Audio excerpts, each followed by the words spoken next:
Olá a todos, sejam todos bem-vindos ao nosso curso de Direito Empresarial 2. Nós vamos dar continuidade aí à teoria geral dos títulos de crédito. Na nossa aula passada, nós tratamos acerca do conceito de título de crédito e vimos também aí as suas principais características, os seus princípios informadores, saber a cartularidade, a literalidade e a autonomia. Nessa aula, nós vamos tratar da classificação dos títulos de crédito. Então, nós vamos dar continuidade à temática dos títulos de crédito, só que dessa vez trabalhando com a sua classificação. Pois bem, sem mais delongas, nós teremos aí o seguinte esquema de classificação dos títulos de crédito. Toda classificação, seja de título de crédito, seja de direito, seja do que for, ela obedece uma série de critérios. E é a partir desses critérios que a gente estabelece uma possível classificação. Então, dentro dessa perspectiva, nós vamos tratar acerca da classificação desses títulos de crédito aí. Então, nós teríamos alguns critérios aos quais a gente vai se apegar, né? A gente vai observar, e dentro desses critérios, aí a gente teria, por sua vez, a classificação desses títulos. Então, vamos a elas. A primeira das classificações diz respeito à ideia e passa ao critério de transferência do título. Então, quanto à forma de se transferir o título, ou seja, de passar o título de uma mão para a outra, alterando assim aquilo que a gente chamaria de cambiaridade, ou seja, uma mudança de credor, nós teremos alguns tipos de título aí. A começar pelo primeiro deles, que seria o título ao portador. O que seria esse título ao portador? A primeira coisa que você precisa entender é que os títulos ao portador são títulos que, por sua vez, não possuem a identificação do beneficiário, não possuem a identificação do credor. Seriam títulos que a gente chamaria comumente de em branco, né? Eu não identifico quem é o beneficiário, eu não identifico o credor desse título, eu não identifico o detentor do direito ao crédito, o detentor desse crédito. A quem pertence o crédito? Então você consegue identificar o devedor, que por sua vez é quem emite o título. O devedor é sempre está sempre na condição, na figura do emitente. A gente vai ver que existe apenas uma exceção dentro do direito, que vai ser no caso da duplicata, mas fora a duplicata é sempre o devedor que é o emitente. Então, neste caso, nós temos, por sua vez, a identificação do credor, mas não temos a identificação, desculpa, nós temos a identificação do devedor, mas não a identificação do devedor. Então, esse título ele acaba sendo pago àquele que o detiver. Então, aquele que detém o título ao portador em mãos, né, ele, por sua vez, vai receber esse valor. Vamos dar um exemplo de título ao portador, que não é um título de crédito, mas, enfim, está valendo. É o bilhete premiado de loteria. Então, o bilhete premiado de loteria, ele não tem a identificação de quem é o credor. Então, aquele que tiver esse bilhete premiado de loteria em mãos, ele vai apresentar, né, a Caixa Econômica, se não me falha a memória, que é quem paga. E quando ele apresentar, o que vai acontecer? Ele vai receber o pagamento tranquilamente. Por quê? Porque foi ele quem apresentou, foi ele quem estava lá e trouxe esse título e apresentou o título para pagamento. Então, como ele apresentou o título para pagamento, esse título, por sua vez, será pago a ele. É ele quem vai receber esse pagamento, porque ele é o portador do título. Então, quando falamos em um título de crédito ao portador, nós estamos falando em um título de crédito sem a devida identificação do credor. Então, eu não tenho esse credor identificado, eu não sei quem é esse credor, e aí simplesmente a gente teria a sua identificação. O Código Civil, ele tem uma ressalva em relação a isso, certo? Porque no Brasil houve uma proibição em 1990 aos títulos ao portador, com a Lei 8.000 e 21 de 90, então essa Lei 8.000, anota aí o número dela, Lei 8.021 de 90, ela vedou a possibilidade de títulos ao portador no Brasil. Com que fim? O objetivo da lei era exatamente evitar a sonegação fiscal por meio dos títulos ao portador, uma vez que a transferência desses valores, a transferência desse título se dava sem que houvesse qualquer identificação ou qualquer corresponsabilidade no caso, e aí você poderia ter uma possibilidade de sonegação fiscal. Já o Código Civil, ele vem em 2002 e ele passa a disciplinar a possibilidade de títulos ao portador. Ou seja, hoje a gente tem novamente a possibilidade da existência de títulos ao portador, o que foi disciplinado nos artigos 904 a 909 do Código Civil. Agora, esses títulos, eles são excepcionais, é bom que se diga isso. Títulos ao portador, eles são sempre títulos excepcionais. O próprio artigo 907 do Código Civil, ele vai deixar isso claro. Ele diz que é nulo o título ao portador emitido sem autorização de lei especial.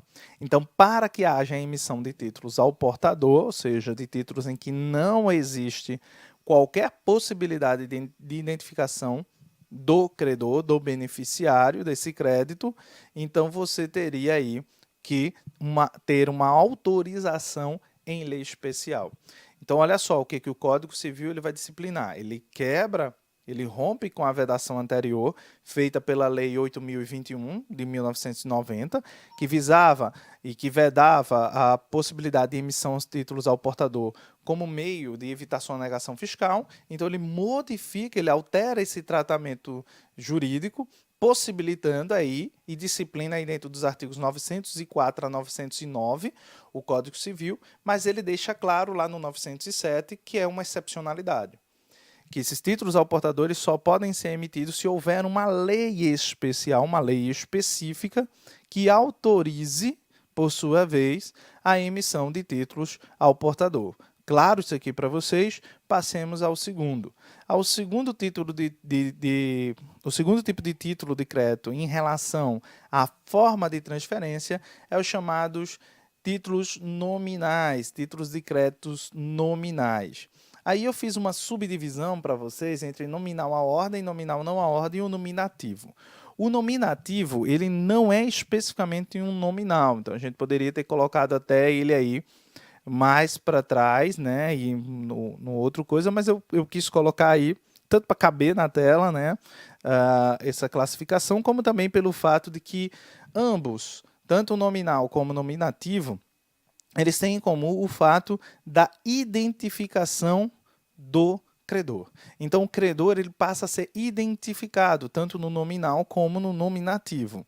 O nominal, por sua vez, a gente diz que existe o nominal à ordem e o nominal não à ordem. Qual é a diferença, então, entre esse nominal à ordem e o nominal não à ordem? Presta atenção.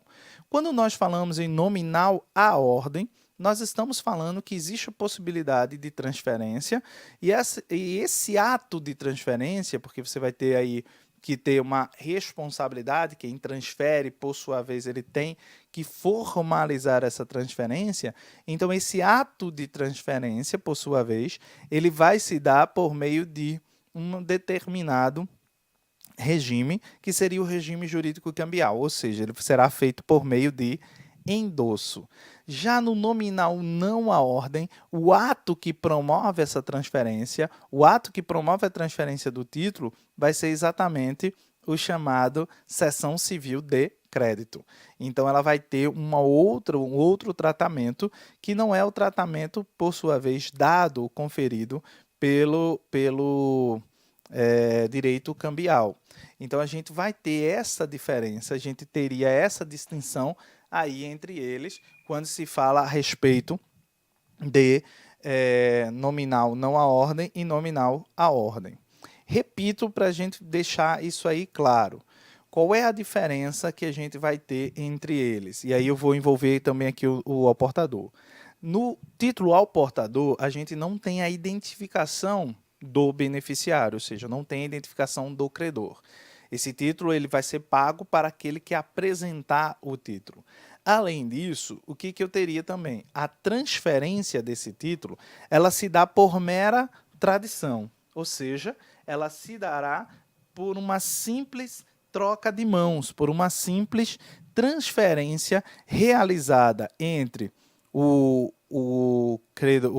emitente, no caso, e esse portador, que pode transferir para um outro portador, que pode transferir para outro portador, sem que haja para isso qualquer burocracia. Basta a mera tradição, ou seja, a mera troca de mãos, passar de um para o outro, que isso já está resolvido. No título nominal, né, isso não vai acontecer. No título nominal, obrigatoriamente, eu necessito ter um ato formalizando essa transferência, uma vez que o beneficiário ele é identificado. Se esse beneficiário, se esse credor ele é identificado, para que ele possa transferir, para que ele possa passar esse título, obrigatoriamente ele necessita, né, de um ato formal, ou seja, um ato que formalize essa transferência. No caso, esse ato que vai formalizar essa transferência seria exatamente o endosso nos títulos nominais não à ordem, certo? Então, título nominal à ordem, a transferência, ela se efetua por meio de endosso. Já nos títulos nominais não à ordem, a transferência ela também acontece, mas ela acontecerá por um outro instrumento jurídico, que seria exatamente o chamado cessão civil de crédito. Então, você vai ter uma distinção entre um e entre outro aí. Título nominal não à ordem, transferência se dará por endosso. Título nominal não à ordem, transferência se dará por cessão civil de crédito. E o nominativo? Qual é a diferença que vai existir entre o nominal e o nominativo? A diferença é que no nominativo só pode ser transferido, ou seja, só pode ser beneficiado, e portanto a transferência só vai acontecer se houver uma lista, se houver um registro, uma lista específica de possíveis beneficiários feitas pelo emitente e registrada devidamente em um cartório. Então, a diferença do nominal para o nominativo é essa. O nominal pode ser qualquer indivíduo, ele não tem que estar ou constar em uma lista pré-existente, já o nominativo não, ele precisa constar em uma lista pré-existente. Dando continuidade, nós teríamos aí um segundo critério de classificação dos títulos de crédito, que seria quanto ao modelo. Então, quanto ao modelo, os títulos de crédito podem ser de modelo livre ou de modelo vinculado. Qual é a distinção que existe aí, então, entre aqueles de modelo livre e aqueles de modelo vinculado? Preste atenção. Às vezes, a lei ela vai estabelecer um determinado modelo para o título. Então, o título ele obrigatoriamente precisa obedecer aquele modelo. A gente não precisa fazer muito esforço para entender isso. Basta que a gente pense numa folha de cheque. Independentemente se ela é do Banco do Brasil, se ela é do Bradesco, se ela é da Caixa Econômica, do Santander, seja do banco que for, ela vai ter sempre a mesma folha, com a mesma gramatura, as informações dispersas no mesmo lugar, o modelinho todo igual, as letrinhas todas iguais, ela só vai mudar a cor e a logomarca do banco. Por que isso acontece? Porque a lei de cheque, ela predeterminou, ou seja, ela previamente estabeleceu que o cheque tem que ter aquela carinha. Ou seja, o cheque é um título de crédito de modelo vinculado. Assim como a duplicata. A duplicata ela também está presa, também é um título de modelo vinculado. Não tem como fugir. Então, o artigo 27 da Lei de Duplicatas, que é a Lei 5.474 de 1968, por exemplo, ela diz que ela deve ser emitida segundo as normas fixadas no Conselho Monetário Nacional. Em outras palavras, ela tem que vir de acordo com o modelo que está lá. Já os títulos de modelo livre, olha só que interessante, eles são exatamente aqueles que não possuem qualquer mesmo, não possuem qualquer modelo, eles são completamente livres, como o próprio título fala. Então, a nota promissória, a letra de câmbio, eles não têm obrigatoriamente um porquê ou um modelo. Você pode fazer, por exemplo, uma nota promissória numa folha de caderno. Você pode fazer uma nota promissória, por exemplo, feita no computador, numa máquina de datilografia, não tem importância, desde que ela preencha os requisitos legais, desde que ela contenha as informações que são estabelecidas na lei, não vai ter nenhum problema, não vai ter nenhuma dificuldade em se criar uma nota promissória ou mesmo uma letra de câmbio. A única coisa que você precisa observar são, de fato, os requisitos formais, ou seja, aqueles requisitos legais, aqueles requisitos que são estabelecidos pela lei para que lá esteja. Mas a lei não estabeleceu para ela nenhum tipo de modelo. A lei não disse que ela tem que ser de tal tamanho, ela precisa ser de tal papel, ela tem que ter tal cor, né? Ela simplesmente dispõe quais são os requisitos desse título e se esses requisitos eles forem preenchidos, não importa a maneira como ela seja feita, se ela é maior, se ela é menor, se ela é amarela, se ela é impressa, se ela é datilografada, se ela é manuscrita, desde que sejam observados os requisitos legais, assim permanecerá. Olhando aí na nossa tabela, a gente teria aí no nosso gráfico, né, a gente teria aí um terceiro critério, que é quanto à hipótese de emissão. Quanto à hipótese de emissão, o que significa isso? O motivo pelo qual, a razão pela qual esse título ele foi emitido. Então, os títulos eles podem ser causais ou podem ser abstratos. Quando é que eu tenho um título de crédito causal? Eu tenho um título de crédito causal exatamente quando a lei ela estabelece um porquê, uma razão, um número de razões. Ela tem um rol, e nesse rol, né, que é sempre exaustivo, esse rolzinho, ele vai me dizer quais são as hipóteses em que eu posso emitir um título.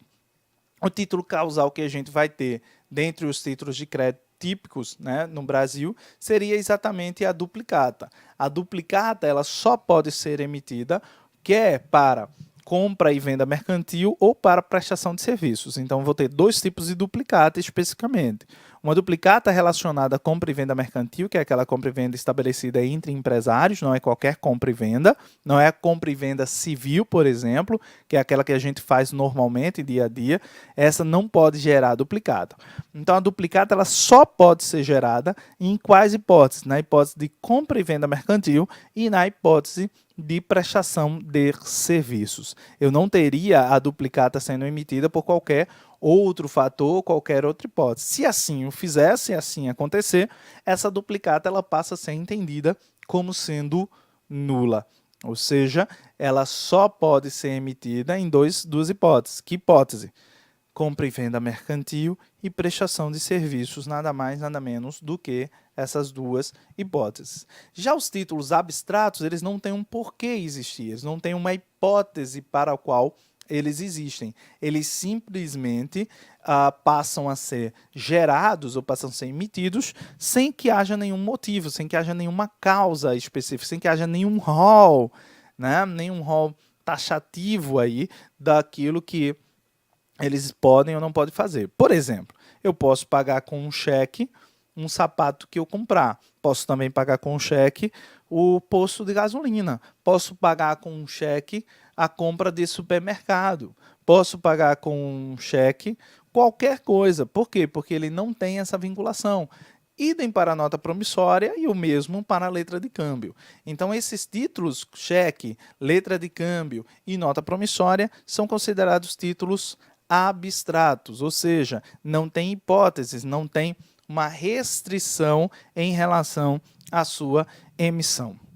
Quanto à estrutura, os títulos de crédito podem ser de dois tipos. Podem ser ordem de pagamento e podem ser promessa de pagamento. Quando é que eu tenho uma ordem de pagamento? Numa ordem de pagamento, é preciso que a gente compreenda isso bem. Eu vou ter aí três situações jurídicas distintas. Eu vou ter três fenômenos distintos, que seria exatamente o chamado sacador, o sacado e o tomador, que é o beneficiário do título. Vamos tentar entender isso aqui porque não existe mistério, tá? O que eu vou ter quando eu falo em ordem de pagamento é um título em que eu vou ter 3 situações distintas. Dentro dessas 3 situações distintas, nós vamos ter 3 figuras centrais, 3 figuras específicas. Parece problemático isso? Parece, mas ele se torna simples quando a gente tenta, por sua vez, compreender alguns aspectos, que é exatamente o que a gente vai começar a falar agora. Se eu tiver, por exemplo, um cheque, esse cheque ele é sempre emitido por quem? O cheque, diferentemente do que algumas pessoas pensam, ele não é emitido pelo banco. O banco, na verdade, ele te entrega o talão, mas a emissão do cheque ela se dá pelo correntista. Esse correntista, que é quem emite o cheque, a gente chama ele exatamente de sacador. Ele é o emitente, ele é a figura que emite o cheque. Quando você vai, por sua vez, se você recebe esse cheque, se você é o beneficiário do cheque, você é o que a gente chama tecnicamente de tomador. Você é aquele que se beneficia com essa ordem. Só que o emitente, ou seja, o correntista, ele dá uma ordem para que o banco pague aquele valor. Então, se ele tem aquele valor no banco, ou seja, se ele tem aquele valor na conta, se há fundos na conta, o banco ele será obrigado a pagar aquele valor. Então, essa figura que recebe a ordem do sacador é quem a gente chama de sacado, certo? Então, numa ordem de pagamento, como é o caso do cheque, eu tenho 3 figuras, eu tenho 3 posições centrais.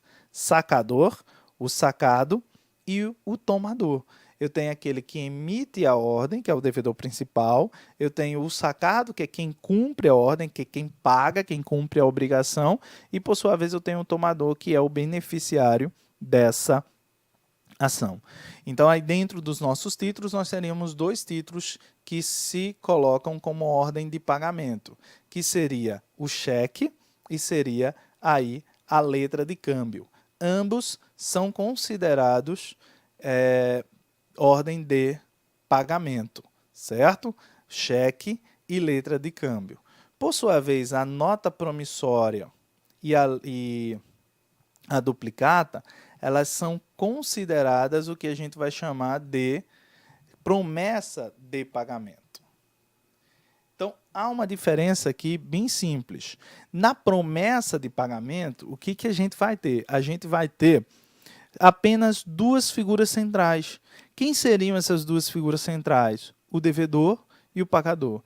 É o que a gente chama de promitente, né? Que seria aquele que promete, seria aquele sujeito que vai dizer que ele pagará na data tal, no momento tal, ele vai pagar aquela quantia que ele está devendo, e o credor, o beneficiário, que é aquele que vai receber essa ordem de pagamento. Então, a promessa de pagamento ela é até mais simples, até, inclusive, para que a gente compreenda, porque a gente teria aí, especificamente, uma simples ou uma mera promessa. Você vai ter um devedor, né, prometendo a alguém que pagará aquela quantia. Já na ordem de pagamento, a gente teria essa distinção, a gente teria essa diferença, uma vez que na ordem de pagamento você vai ter 3 pessoas, você vai ter 3 posições jurídicas, você vai ter 3 figuras distintas, que seria do sacador, que é aquele que emite a ordem,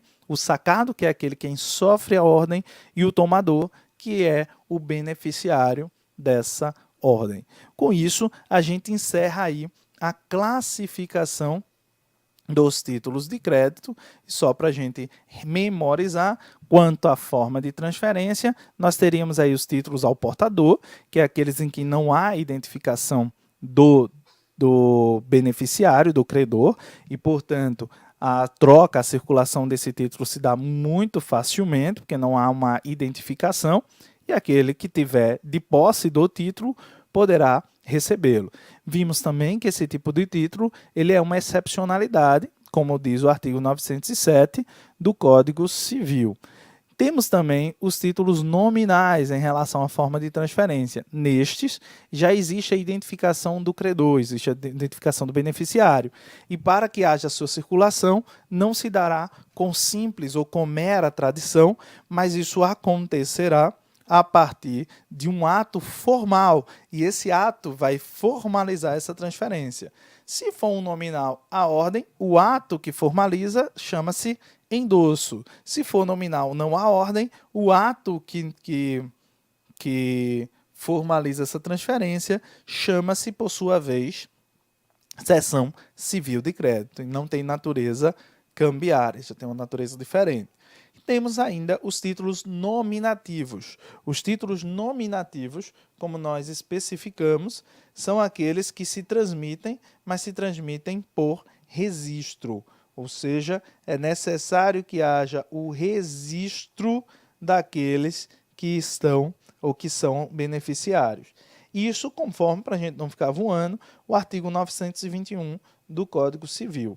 Então, eles são emitidos em favor de pessoa determinada, cujo nome consta de registro específico mantido pelo emitente do título. Então, a transferência pode se dar, mas ela se dará apenas por registro.